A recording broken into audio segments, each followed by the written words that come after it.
In this video, we're going to take a look at continuity from a calculus point of view. In your prior knowledge and in your prior courses, you've talked about continuity, and basically continuity just indicates whether or not a function or a relation has breaks, gaps, or holes. And a break could be a vertical asymptote, a gap could be a hole in the graph, or a jump discontinuity, I'm sorry. And a hole is usually a removable discontinuity. So in your prior knowledge, you mostly have focused on identifying the types of discontinuities, but in calculus, we're going to look at why a function is or is not continuous at a point. So what I'd like you to do first is to stop the video and take a minute and do the warm-up to see how you're doing on limits. And then resume the video. I'm going to do the warm-up so you can take a look at it right now. So in problem number 1 in the warm-up, we are finding the limit as x approaches 0 of 1 over x squared. So in other words, if we're trying to find a limit, we're looking for the y value on the graph of 1 over x squared, and we may or may not know what that looks like. We're not going to use a graphing calculator. On the graph of 1 over x squared, are we approaching a y value as x goes to 0? And of course, we would have to examine both sides of the graph. Now, if we try to do direct substitution, we right away see that we would get 1 divided by 0, and we know that division by 0 is undefined, so we're not going to be able to use direct substitution to find that limit. So we are going to have to think about it from a different point of view. We also know from our prior knowledge from Algebra 2 or Pre-Cal that if we substitute 0 in the denominator, we do get a discontinuity, and it's not removable because we can't reduce anything out there. Therefore, there would have to be a vertical asymptote at x equal to 0. Now we can play around, and one of the things that you can always do if you can't figure out any other strategy on finding a limit is to create a graph. We already said that there's a vertical asymptote at x equal to 0, and because we have 1 over x squared and we have a squared in the denominator, that's going to force all of our outputs to always be positive. So when we approach from the left side, we're going to approach that asymptote moving upward, and we approach from the right side. Remember, we said we're always going to stay positive because that's squaring. So in this case, I would say, first of all, obviously, because there's a vertical asymptote, we're going to say that the limit does not exist. And the reason that we would say the limit does not exist is because of unbounded behavior. And that's good enough. You don't have to get any fancier than to say unbounded behavior. That's mathematical enough to explain why the limit does not exist. So that's problem number 1. All right, let's take a look at problem number 2. I'm going to clear those annotations. And in problem number 2, delta x is treated as a variable. So don't let the delta x throw you at all. And remember, when we're trying to find limits, we hope that we have a continuous function and we try to use direct substitution. But if we substitute 0 in place of delta x, we get division by 0, which is undefined, so we cannot use direct substitution. So we know that our strategies are to apply some algebraic strategies or techniques, and I'm going to move our Q05 out of the way for just a second so I can have a little bit of space to work here. So the most obvious thing, hopefully to you, is to distribute and see what happens as we do that. Remember, when you're finding a limit, you have to continue to bring down the first part. Limit as delta x approaches 0 because we have not completed that task yet. When I distribute, I get 3x plus 3 delta x minus 1. Then I'm going to distribute the negative. Make sure you distribute it to both terms. So I get negative 3x plus 1 divided by delta x. When I combine like terms, I'm going to keep the limit as delta x approaches 0 because I have not done any direct substitution yet. The 3x and the negative 3x undo each other, and the negative 1 and positive 1 undo each other. So I have 3 delta x over delta x. And that's what I wanted to happen. I wanted that removable discontinuity to occur. So what I end up with really here is the limit as delta x approaches 0 of 3, and we know that 3 is a constant function. It would be a graph of a horizontal line, and the y value is always 3. So that's our final answer. The y value being approached on this function or this graph, whatever it looks like, is a y value of 3. So that is the warm-up and a little bit of limit review. All right, let's jump into continuity. We've already said that we know that there are different kinds of discontinuities. We have a discontinuity, we could have an infinite discontinuity, which appears as a vertical asymptote.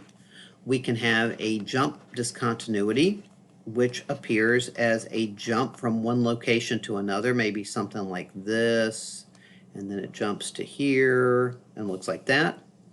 And we can have a point discontinuity. And a point discontinuity we think of as a hole in the graph, so maybe looking something more like this, and maybe that there is a defined y value or not y value. But these are the classifications. These are the types of discontinuities that you've discussed in your prior courses. Now we're going to talk about what makes a function continuous or not continuous. We already know that there is a strong connection between continuity and limits. So let's see how that plays out. So there are 3 conditions, and you need to know all 3 conditions in order for a function to be continuous. So if a function is continuous at a point, we're looking point by point, at a point C. C is actually not a point. C is a value, an x value. So we're going to examine x value by x value to see if the function is continuous at a particular x value. And of course, the x value possibly generates a point. So the first condition of continuity is in order for a function to be continuous, that value of x, or c in this case, has to have a defined y value. In other words, when you substitute the number c into the function, do you get a y value? So mathematically, what we want to say, and I'm going to change colors here, we want to say f of c, meaning the y value, f of c is defined. There is a y value. When you substitute c into the function, you get a y value. And we're going to look at an example in just a few minutes. But that's not enough, and the reason that that's not enough, and I'll show you right here, is we could have this situation where we have a hole in the graph, and we have a defined y value. So there is a y value, but there's still a discontinuity. So having a y value alone is not enough to guarantee that a function is continuous. So the second condition of continuity is the limit as x approaches c of f of x must exist. So in other words, there has to be a limit. But again, if you look at the example that I just gave you, if you look at the limit as x approaches c of this function right here, there is a limit, and the limit is whatever this y value is right here. But the function is still not continuous. So condition number 1, having a y value alone, is not enough to guarantee a continuous function at a point. Number 2, just because the limit exists does not guarantee that the function is continuous at a value of x. The big thing is it's a combination of number 1 and number 2. Not only do you have to have a y value, not only do you have to have a limit, those have to equal each other. In other words, this solid point up here needs to fill up that hole. And so that leads us to condition number 3. And condition number 3 says, yeah, you got to have a y value. Yeah, you got to have a limit. And condition number 3, they better equal each other. The limit has to equal the y value. So it's all 3 conditions that must be met in order for the function to be continuous at a point. So make sure that you know these 3 conditions, because one of the things you're going to be asked to do on an assessment is to justify or state why a function is not continuous at a particular value of x. Also make sure the words are for your head. So in other words, I'm going to remember there is a y value. The limit exists. The limit equals y value. That's going to be going on. Let's see if I can draw my brain. My brain should be really big, right? those words are going to be going on in my brain, but what I'm going to write on my paper are the mathematical justifications because I need mathematical supports. So let's take a look at the examples that you see below. I'm going to give myself a little bit more paper here. So in the example, the functions below all have discontinuities. Examine each graph and explain why each function is not continuous at x equal to c. So in the first function, f of x, we see that there is a hole in the graph at x equal to c right here. We need to explain why the function is not continuous. So first of all, if I were to say what kind of discontinuity is this, we would all say this is a point discontinuity. That's not necessarily what we're trying to do. We're trying to explain why the function is not continuous at x equal to c. So in this case, we can see that there is no y value. The limit does exist, but there's no y value, so I'm simply going to say f of c is not defined. That's how I'm going to justify why the function is not continuous at x equal to c. In example number 2, which is right here, I'll change colors. I see a jump discontinuity. That is the type of discontinuity. Not necessarily what I'm after, but always good to review it. And right here, I do see a y value. So condition number 1 is met. But when I find the limit from the left and I find the limit from the right, they do not agree. Therefore, the limit does not exist. So I would say this function is not continuous at x equal to c because the limit as x approaches c of f of x does not exist.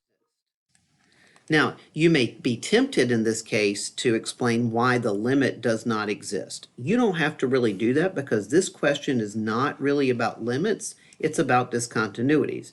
Yes, there is a reason why the limit does not exist. The left and right limits don't agree with each other. But if it's a continuity question, this is really all you have to state. Which condition got broken?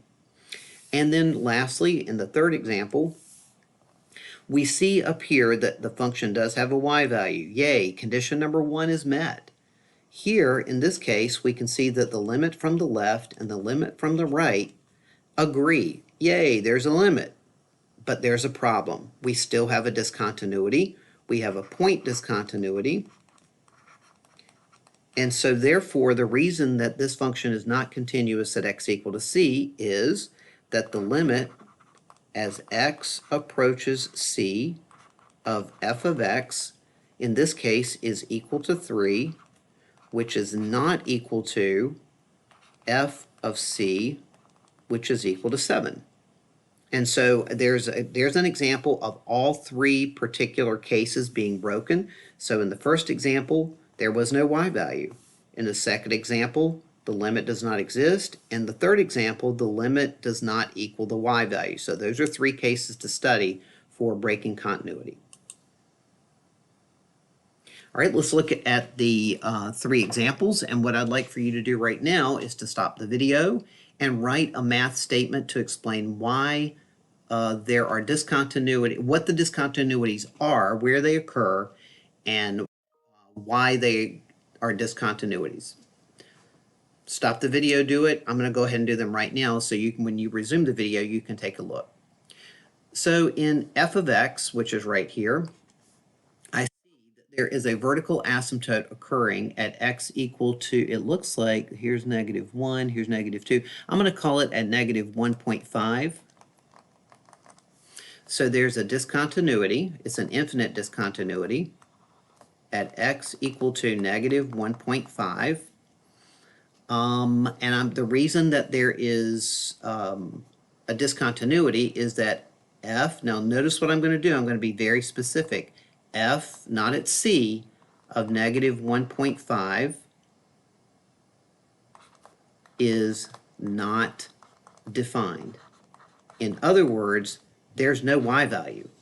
So the reason that there's a discontinuity, no y value, but this is how I'm going to state it mathematically. I'm going to name the function. I'm going to name the specific value of x. I'm not going to use c, and I'm going to tell y. And in this case, not a defined y value. For g of x, which I'm going to change colors for, in g of x, I look right here and I have two things that I could actually say. I see a jump discontinuity. That is the type of discontinuity. It is occurring at x equal to -3. So I'm going to say jump discontinuity at x equal to -3. Now I have two things that I could say here, but I only have to state one thing. I don't have to state two things. So I noticed that there is no y value. I have an open circle here and an open circle here. I also see that the limit from the left does not equal the limit from the right. Therefore, the limit does not exist. But you only need to break one condition in order for there to be a discontinuity. So I'm going to say the easiest thing in my mind, which would be to say f of -3 is not defined. However, please know that I could have also stated limit as x approaches -3 of f of x does not exist. Either of those, I don't have to state both of them. And then finally, in h of x, there are no discontinuities, so we are good to go. H of x is continuous everywhere. All right, so that takes us through the reasons why a function would not be continuous at a particular value of x. So use that, and hopefully these notes will help you complete your homework.